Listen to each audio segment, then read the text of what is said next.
इस वीडियो में हम बात करेंगे कुछ मॉडिफाई कमांड्स के बारे में। पिछले वीडियो में हमने देखा था कि लाइन को कैसे ड्रॉ करना है और उसके इस्तेमाल से हमने कुछ ऐसे ऑब्जेक्ट्स को बनाया था। तो इस वीडियो में हम उन्हीं ऑब्जेक्ट्स को लेकर उनके ऊपर कुछ मॉडिफाई कमांड्स अप्लाई करने की कोशिश करेंगे। तो बेसिकली हम 4 कमांड्स पर कॉन्सेंट्रेट करेंगे, जो कि हैं सिलेक्शन, इरेज, मूव, रोटेट और स्केल।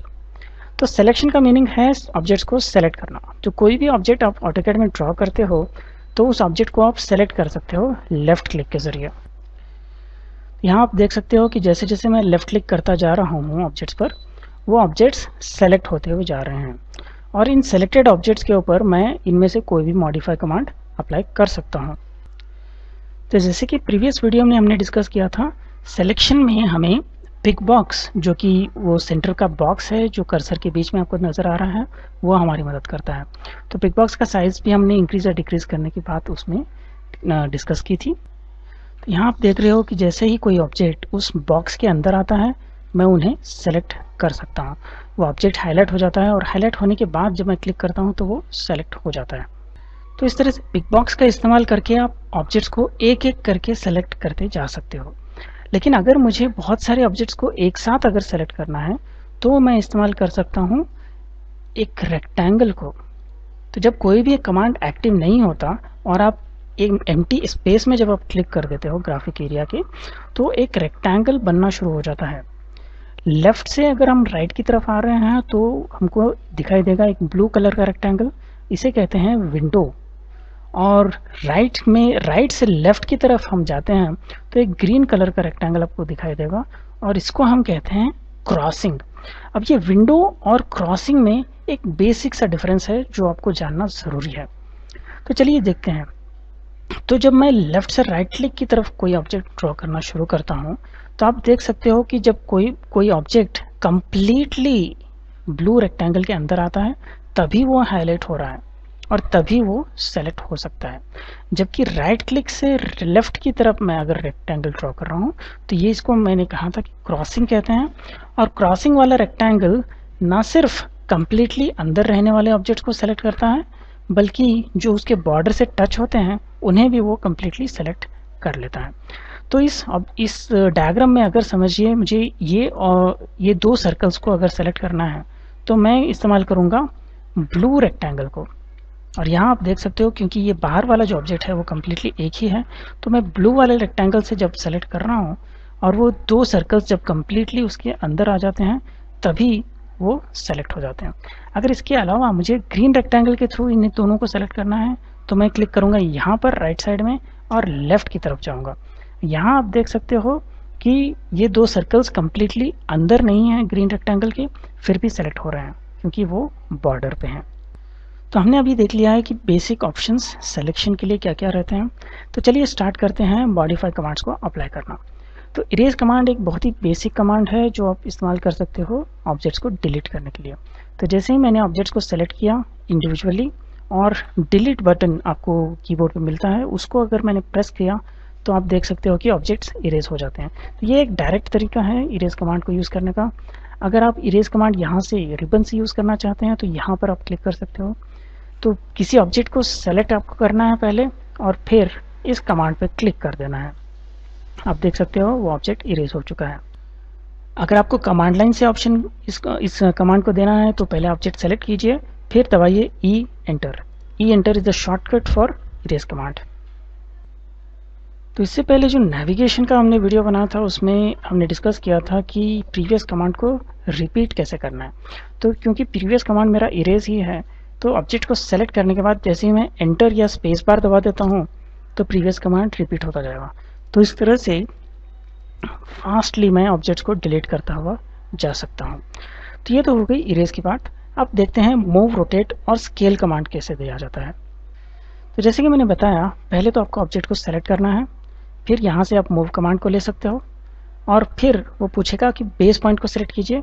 तो बेस पॉइंट मुझे सेलेक्ट करना है और उस बेस पॉइंट को मुझे रखना कहाँ पे है वो मैं डिसाइड कर सकता हूँ। ठीक है, अभी मैं अंडू कर देता हूँ ताकि वो ऑब्जेक्ट वापस अपनी पहले की पोजीशन पे चला जाए। तो यू एंटर में दबा देता हूँ। अभी करते हैं रोटेट। तो रोटेट कमांड में मुझे करना यह है कि सेलेक्ट करना है ऑब्जेक्ट को रोटेट कमांड यहाँ से लेना है, फिर एक बेस पॉइंट सेलेक्ट करना है जिस पॉइंट पे मुझे रोटेट करना हो, और मैं देख सकते हो आप यहाँ पे कि रोटेट कर रहा हूँ ऑब्जेक्ट को। तो रोटेट करते समय मैं एंगल फीड कर सकता हूँ कीबोर्ड की मदद से। अगर मैं पॉजिटिव कोई एंगल देता हूँ तो वो एंटी क्लॉकवाइज में रोटेट होगा, और नेगेटिव एंगल देता हूँ तो क्लॉकवाइज में रोटेट होगा। तो इसी ऑब्जेक्ट को मैं रोटेट कर देता हूँ उसी पॉइंट पर, और एंगल मैं -45 फीड कर देता हूँ। तो आप देख सकते हो कि वो क्लॉकवाइज रोटेट होकर वापस पहले वाली पोजीशन पे आ गया है। स्केलिंग का मतलब होता है साइज में वेरिएशन। तो अगर आप स्केल करना चाहते हो किसी ऑब्जेक्ट को, तो इसका मतलब ये होता है कि आप उसकी साइज को चेंज करना चाहते हो। मान लीजिए ये ऑब्जेक्ट मुझे बहुत बड़ा लग रहा है और मुझे इसको हाफ द साइज बनाना है, तो स्केल का मैं कमांड इसको कर सकता हूँ। यहाँ पर आप देख सकते हो स्केल कमांड अवेलेबल है। तो सेलेक्ट करने के बाद मैं सीधे स्केल कमांड ले लेता हूँ, और वो अब पूछ रहा है बेस पॉइंट, तो कोई एक बेस पॉइंट मैं सेलेक्ट कर सकता हूँ। और उसके बाद मुझे अगर इसको हाफ द साइज बनाना है तो मुझे फीड करना होगा 0.5 या फिर 0.5। तो 0.5 का स्केल फैक्टर लेने के बाद ये ऑब्जेक्ट आप देख सकते हो कि ये पहले से हाफ के साइज पे पहुंच चुका है। अगर मुझे इसे डबल बनाना है तो पहले फिर से सेलेक्ट करके मुझे स्केल कमांड लेना होगा, और कोई एक बेस पॉइंट सेलेक्ट करने के बाद मुझे फीड करना होगा 2 एंटर। तो आप देख सकते हो वो वापस पहले वाले अपने स्केल पे आ चुका है, तो डबल उसका साइज हो चुका है। इसी तरह से आप ट्रिपल कर सकते हो, 4 टाइम्स कर सकते हो, जितने भी टाइम्स आपको उसको बढ़ाना है तो आप कर सकते हो। 1 से ज़्यादा अगर आप कोई भी वैल्यू दोगे तो उसका साइज बढ़ता जाएगा। 1 और 0 के बीच में अगर कोई डेसिमल वैल्यू आप फीड करते हो तो उसका साइज छोटा होता जाएगा। तो अब तक हमने मोटे मोटे तौर पे ये देखा कि हम इन 4 कमांड्स को कैसे अप्लाई कर सकते हैं। तो इनमें से इन 3 कमांड्स में कुछ एक्स्ट्रा ऑप्शंस भी हमें नज़र आते हैं। तो इन एक्स्ट्रा ऑप्शंस के बारे में हम बात करते हैं। चलिए, तो पहले तो ऑब्जेक्ट्स मूव करते समय, तो मूव कमांड मैंने जैसे ही दिया और बेस पॉइंट जैसे ही सेलेक्ट किया, उसके बाद मुझे कोई डिस्प्लेसमेंट अगर डेफिनेट देनी होगी किसी पर्टिकुलर डायरेक्शन में, तो मुझे उस डायरेक्शन में अपने माउस के कर्सर को रखना है और वो डिस्टेंस मुझे फीड करनी है। तो उस पर्टिकुलर डायरेक्शन में उतना डिस्टेंस वो डिस्प्लेस हो जाएगा। अब बात करते हैं रोटेट कमांड में। तो रोटेट कमांड जैसे ही मैं समझ लीजिए रोटेट कमांड देता हूँ यहाँ से सेलेक्ट करने के बाद, और कोई पॉइंट में क्लिक करता हूँ, तो इसमें 2 ऑप्शंस आ रहे हैं। कॉपी ऑप्शन तो सिंपल है, अगर मुझे इसका कॉपी बनाना है रोटेट करने के बाद, ये पहला ऑब्जेक्ट भी मुझे रखना है और एक और एक्स्ट्रा ऑब्जेक्ट मुझे यहाँ पे लाना है, तो मुझे लेना होगा कॉपी कमांड। और कॉपी कमांड लेने के बाद मैं किसी एक एंगल को फीड कर सकता हूँ या फिर मैं क्लिक करके उसे सेलेक्ट कर सकता हूँ। तो समझिए मुझे इसी तरह से कॉपी इसकी बनानी है, तो मैं फिर से रोटेट कमांड ले लूँगा और इसी पॉइंट को सेलेक्ट कर लूँगा। फिर से मैं कॉपी ऑप्शन ले लूँगा और वापस उसी एंगल तक मैं उसे रोटेट करता जाऊँगा। फिर से मैं वही ऑब्जेक्ट ले लेता हूँ, रोटेट कमांड ले लेता हूँ, इसी पॉइंट को सेलेक्ट करता हूँ, कॉपी ऑप्शन लेता हूँ और उसी एंगल से रोटेट करता हूँ। तो इस तरह से आप देख सकते हो कि सेम ऑब्जेक्ट मुझे कॉपी अगर बनानी है किसी एक एंगल पर रोटेट करते हुए तो मैं बना सकता हूँ। अंडू कर लेता हूँ ताकि हम पहले वाली पोजीशन पे आ जाएं। अब बात करते हैं रोटेट में जो दूसरा ऑप्शन था उसके बारे में। तो इससे पहले मैं एक काम कर लेता हूँ, इस ऑब्जेक्ट को मैं मूव करके इस पॉइंट को यहाँ पे रख देता हूँ। तो मैंने किया है कि इस पॉइंट को हमने मूव कर लिया। अब इसको हमें रोटेट करना है। तो समझ लीजिए ये जो लाइन है इसे हमें इस लाइन के साथ ओवरलैप करना है। तो आपने देखा था जब हमने ये ऑब्जेक्ट्स को बनाया था, तो ये जो एंगल है इसको हम जानते नहीं थे, और इसके इन दोनों लाइंस के बीच में जो एंगल है उनको भी हम नहीं जानते थे।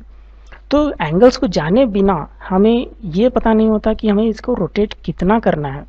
तो ऐसी परिस्थिति में आप इस दूसरे ऑप्शन का इस्तेमाल कर सकते हो जो इसमें है। तो पहले मैं ऑब्जेक्ट को सेलेक्ट कर लेता हूँ, फिर रोटेट कमांड ले लेता हूँ। अब मैं इस पॉइंट को सेलेक्ट करता हूँ एज अ बेस पॉइंट, और अब मुझे आप देख सकते हो कि मुझे एंगल फीड करना है। तो इन दोनों के बीच में जो एंगल है वो मुझे तो पता नहीं है, तो एंगल पता किए बिना मुझे इस लाइन को एग्जैक्टली इस पॉइंट तक ओवरलैप करना है। तो अगर आप जस्ट ऐसे आप क्लिक करके उसे सेलेक्ट कर लेते हो तो जूम करने पर आपको बहुत सारे एरर्स यहाँ पे दिखाई देंगे। तो इन एरर्स को आपको अवॉइड करना है तो आपको कुछ एक प्रोसीजर फॉलो करना होगा। तो चलिए देखते हैं वो प्रोसीजर क्या है। पहले आप सेलेक्ट कीजिए फिर रोटेट कमांड लीजिए, बेस पॉइंट आप सेलेक्ट कर लीजिए। बेस पॉइंट लेने के बाद आपको एक ऑप्शन आता है यहाँ पे जो है रेफरेंस।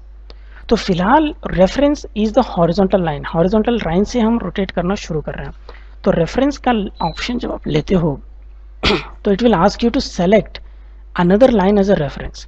तो ये जो दूसरा लाइन रेफरेंस के लिए हमको सेलेक्ट करना है वो है ये लाइन। तो पहला पॉइंट मैंने यहाँ पे क्लिक किया, दूसरा पॉइंट यहाँ पर।